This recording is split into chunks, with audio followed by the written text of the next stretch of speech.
our next question, Bogdan asks, what is the coolest creature that can be found on our shores?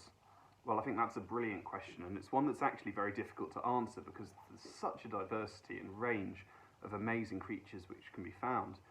Just above the shore, there are a huge range of seabirds like puffins, gannets, even sea eagles, and these are quite striking large animals.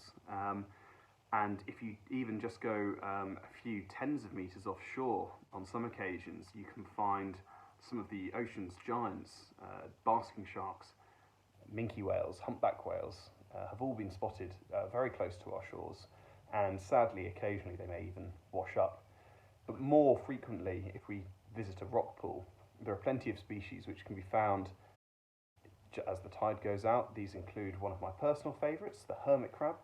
This is an animal which collects the discarded shells of animals such as sea snails and inhabits them itself, offering it some protection from the elements as well as a bit of protection from predators.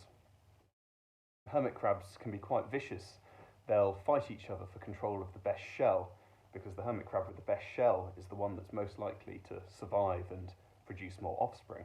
Perhaps a surprising answer is the starfish, which it may look quite non-threatening to us, but it's actually one of the top predators of the rocky shore when the tide goes down, and it would be quite happy to eat nearly any smaller animal which can't escape from it in time, or perhaps an animal such as a barnacle, which simply can't escape at all because it's attached to the surface.